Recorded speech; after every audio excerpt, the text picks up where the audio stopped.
இந்த வீடியோவில் நம்ம எதை பற்றி பார்க்க போகிறோம்னா, சிம் கார்டுக்கு பார்த்தீங்கன்னா புதிய விதிகள் அமலுக்கு வர இருப்பதாக முக்கியமான தகவல் ஒன்று விலகியுள்ளது. அது என்ன என்பதை பற்றி தான் இந்த வீடியோவில் நம்ம டீட்டெயிலாக பார்க்க போகிறோம்.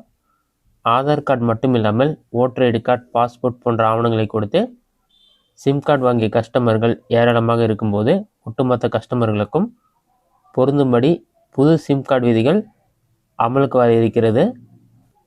உங்களிடம் பயோமெட்ரிக் ஆதார் வெரிஃபிகேஷன் கேட்கப்பட்டிருக்கிறது. இந்த விதிகள் எப்போது வருகின்றன, இதனால் என்ன மாறப்போகிறது, ஏற்கனவே சிம் கார்டு வைத்திருக்கும் கஸ்டமர்களுக்கு எப்படி உள்ளிட்ட விவரங்களை பற்றி பார்க்கலாம். இந்த புது சிம் கார்டு விதிகளால் பதற்றமடைய வேண்டியது கிடையாது. இப்போதைக்கு புது சிம் கார்டு கனெக்ஷனை பெறும்போது மட்டுமே பயோமெட்ரிக் ஆதார் வெரிஃபிகேஷனை கட்டாயமாக்கும்படி மத்திய தொலைத்தொடர்புத்துறைக்கு உத்தரவிடப்பட்டுள்ளது. பிரதமர் அலுவலகம் இந்த உத்தரவை கொடுத்ததாக ஈடி தளத்தில் தெரிவிக்கப்பட்டுள்ளது. அதாவது ஓட்டர் ஐடி, பாஸ்போர்ட் போன்று சிம் கார்டு வாங்குவதற்கு தேவைப்படும் எந்த ஆவணங்களை கொண்டு சென்றாலும் அவர்களுக்கும் பயோமெட்ரிக் ஆதார் வெரிஃபிகேஷன் கட்டாயமாக்க இந்த புது விதிகள் வழிவகை செய்கிறது. இதனால் புது சிம் கார்டு வாங்குவதற்கான பிரதான ஆவணமாக ஆதார் கார்டு மாறவும் வாய்ப்பு இருக்கிறது.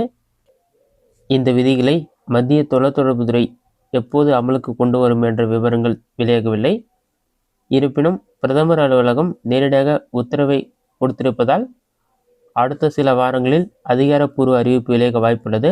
ஆதார் கார்டு வருகைக்கு பிறகு சிம் கார்டுகள் அதன் மூலமாக வாங்கப்படுகின்றன. ஆதார் நகல் இல்லாமல் சென்றால் கூட பயோமெட்ரிக் வெரிஃபிகேஷன் மூலம் சிம் கார்டு வாங்கி கொள்ள முடிகிறது. ஆகவே இது நடைமுறையில் இருக்கும் விதிகளாக இருக்கிறது. இதனால் பதற்றமடைய வேண்டியது கிடையாது. இருப்பினும் ஆதார் கார்டுடன் மொபைல் நம்பர் இணைக்காமல் இருக்கும் கஸ்டமர்களுக்கு இந்த பயோமெட்ரிக் வெரிஃபிகேஷன் கொண்டு வரப்படலாம்.